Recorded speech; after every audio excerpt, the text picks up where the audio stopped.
നല്ലൊരു പടം ചെയ്യണം, നല്ലൊരു ബാനറിൽ നല്ലൊരു ബഡ്ജറ്റിൽ ചെയ്യണം, നല്ലൊരു ക്രൈറ്റീരിയ ഉണ്ടായിരുന്നു. പക്ഷെ അതിന് കറക്റ്റായ സ്ക്രിപ്റ്റും കറക്റ്റായ പ്രൊഡ്യൂസർ ഒന്നും വന്നിട്ടുണ്ടായിരുന്നില്ല. അത് തമിഴിൽ കുറേ പടങ്ങൾ ചെയ്യുന്ന ആ ബിസിയിൽ അങ്ങനെ പോയി. പക്ഷേ ഈ സ്ക്രിപ്റ്റ് വന്നപ്പോൾ എനിക്ക് ഭയങ്കര ഇൻട്രസ്റ്റ് ആയി. ഞാൻ ഒരു മലയാളി ആയെങ്കിലും എൻ്റെ ലേബിൾ എന്ന് വെച്ചാൽ ഒരു തമിഴ് ആക്ടറാണ്. സോ ഞാൻ മലയാളത്തിലേക്ക് വരുമ്പോഴും എന്നെ ഒരു തമിഴ് ആക്ടറായിട്ടാണ് കാണുന്നത്. സോ എല്ലാവർക്കും ഒരു കൺഫ്യൂഷൻ ഉണ്ട്. ഈ പോസ്റ്റർ കാണുമ്പോൾ വെച്ചാൽ എല്ലാവരും മലയാളം ആക്ടേഴ്സാണ്, ഞാൻ മാത്രമാണ് തമിഴ് ആക്ടർ. അപ്പോൾ പോസ്റ്റർ കണ്ടിട്ട് ഇവിടെ ചോദിക്കുന്ന ചോദ്യം എന്താ, ഇത് തമിഴ് പടം ഡബിങ് ആണോ? സോ അങ്ങനെയുള്ള ഒരു സിറ്റുവേഷനിൽ ഞാൻ ഒരു മലയാള പടം ചെയ്യുമ്പോൾ വാട്ട് ഐ തോട്ട്, ഈ ക്യാരക്ടറിനെ തമിഴായിട്ടാണ് ഈ പടത്തിൽ വരുന്നത്. വെട്രി എന്ന് പറയുന്ന ഒരു character Tamil guy coming to Trivandrum അത്. So I thought maybe ഞാനൊരു ഫസ്റ്റ് മലയാള പടം ചെയ്യുമ്പോൾ അതിൽ തമിഴ് നാച്ചുറലായിട്ട് സംസാരിക്കുമ്പോൾ more acceptance will be there.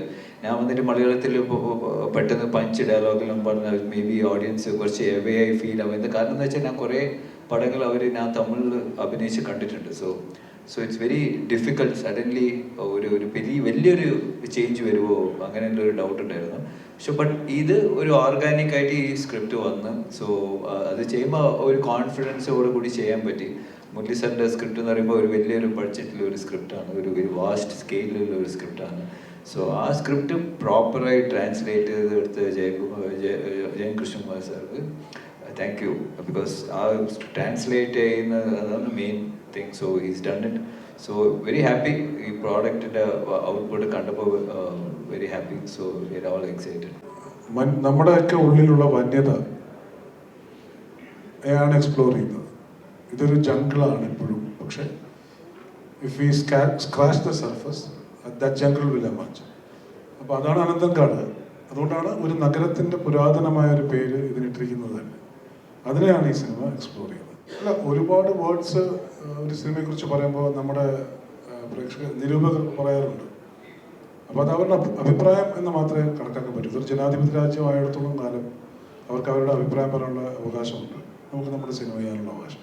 ഈ ക്യാരക്ടറിനെ പറ്റി എൻ്റെ അടുത്ത് പറഞ്ഞപ്പോൾ തന്നെ എനിക്കൊരു എക്സൈറ്റ്മെൻറ്റ് ഉണ്ടായിരുന്നു. ആസ് യു സേവ് ഇൻറ്റൻസ് ആയിട്ടുള്ളൊരു സിറ്റുവേഷനിലൂടെ കടന്നു പോകുന്ന ഒരു കഥാപാത്രമാണ്.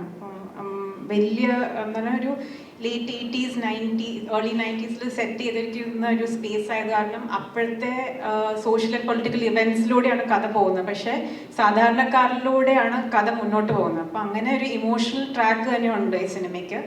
അപ്പോൾ അതിൽ ഒരു ഇമ്പോർട്ടൻറ്റ് എലിമെൻ്റാണ് കാർത്തിയുടെ കഥ. ഞാൻ നേരത്തെ പറഞ്ഞ പോലെ മുരളിച്ചേട്ടൻ എഴുതുന്ന കഥാപാത്രങ്ങളിൽ പ്ലേ ചെയ്യാൻ എല്ലാ ആക്ടേഴ്സിനും ആഗ്രഹം ഉണ്ടാവും. when the opportunity came to me, I jumped at it. പിന്നെ ഇന്ദ്രൻ ചേട്ടൻ പറഞ്ഞ പോലെ എല്ലാ ക്യാരക്ടറും സ്ക്രീൻ സ്പേസ് എത്രയാണെങ്കിലും എല്ലാ ക്യാരക്ടറിനും ഒരു ഫുൾ ലൈഫ് ഉണ്ടാവും മുരളിച്ചേട്ടൻ്റെ ക്യാരക്ടേഴ്സിന്. അപ്പം കൃഷ്ണകുമാരേട്ടൻ ഡയറക്റ്റ് ചെയ്യുമ്പോഴാണെങ്കിലും ആ ക്യാരക്ടർ എത്ര നേരം സ്ക്രീനിൽ ഉണ്ടോ എന്ന് നോക്കിയിട്ടല്ല ആ ക്യാരക്ടറിനെ ഡയറക്റ്റ് ചെയ്യുന്ന ഇമ്പോർട്ടൻസ് കൊടുക്കുന്നത്. അപ്പോൾ ആസ് എൻ ആക്ടർ അത് ഭയങ്കര ഫുൾഫില്ലിംഗ് ആണ്. അപ്പം നമ്മൾ അധികം നേരം സ്ക്രീൻ ടൈം ഇല്ലെങ്കിൽ പോലും ആ ക്യാരക്ടറിനുള്ള ഇമ്പോർട്ടൻസ് കൊടുത്തിട്ടായിരുന്നു റൈറ്ററും ഡയറക്ടറും എൻ്റെ അടുത്ത് ഇടപഴകിയത്. അപ്പോൾ എനിക്കത് ഭയങ്കര ക്രിയേറ്റീവ്ലി ഫുൾഫില്ലിംഗ് ആയിട്ടുള്ളൊരു എക്സ്പീരിയൻസ് ആയിരുന്നു. അപ്പം വലിയൊരു പടത്തിൽ കുറേ നല്ല ആക്ടേഴ്സിൻ്റെ കൂടെയും ഭയങ്കര സ്ട്രോങ് ആയിട്ടുള്ള ഒരു ടെക്നിക്കൽ ക്രൂവിൻ്റെ കൂടെയും വർക്ക് ചെയ്യാൻ പറ്റിയത് ഭയങ്കര സന്തോഷമുണ്ട്. എനിക്കൊന്നും ഇതുപോലെ ഭാഗ്യത്തിന് ഇങ്ങനെ മുരളി സാറിനെ പോലെയൊക്കെയുള്ള ബന്ധമുണ്ടല്ലോ. സാറിൻ്റെയൊക്കെ ഒരു കഥാപാത്രം എത്ര ചെറുതായാലും അതങ്ങനെ ജീവൻ തുടിച്ച് നിൽക്കും.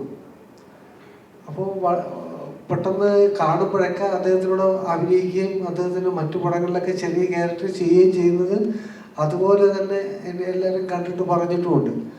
അപ്പോൾ കാണുമ്പോഴൊക്കെ പിന്നെ പിന്നെ പറയും ഒരു വലിയ ക്യാരക്ടർ വരുന്നുണ്ട്, ഒരു വലിയ സാധനം നമുക്ക് ചെയ്യണമെന്ന്. അങ്ങനെ ചെയ്തതാ അനന്തങ്കാട്. അത് 2 വർഷത്തോളമായി. നമുക്ക് അത്രയും സമയമെടുത്ത് അത്രയും ദിവസം നിന്ന് ചെയ്തതിൻ്റെ ഒരു ഫലം പടത്തിലുണ്ടാവും. അത്രയും കരുത്തുള്ള ഒരു എന്തോ പറയും ജീവൻ പുറമേ എൻ്റെ പുറമേയുള്ള കാഴ്ചയിലില്ലെങ്കിലും അകത്തത് നിറച്ച് വന്നിട്ടുണ്ട്. അതൊരു ഭാഗ്യം പോലെ കരുതുന്നു. അതുപോലെ കറുപ്പും ഒക്കെ എങ്ങനെയോ വന്നു ഭവിക്കുന്നതാണ്. എനിക്ക് അതിൻ്റെ ഡയറക്ടറൊക്കെ വിളിക്കുമ്പോഴും മലയാളം വിട്ടു പോകാൻ തമിഴ് കൈകാര്യം ചെയ്യുന്നതിലൊരു പേടിയൊക്കെ ഉള്ളതുകൊണ്ട് ഒഴിഞ്ഞൊഴിഞ്ഞ് നിന്നതാണ്. പക്ഷെ ഒരു മലയാളി ക്യാരക്ടറാണ്, അത് മലയാളിക്ക് വന്ന് പറയാൻ പറ്റുന്ന തമിഴ് മതി എന്നൊക്കെ പറഞ്ഞ് പോയതാണ്. അപ്പം ഇങ്ങനെ എല്ലാവരുടെയൊക്കെ ഒരു സ്നേഹവും സഹായവും കൊണ്ടൊക്കെയാണ് നല്ല കഥാപാത്രങ്ങൾ കിട്ടുന്നതെന്ന് കരുതുന്നു. അതിനുവേണ്ടി പ്രാർത്ഥിക്കണമുണ്ട്.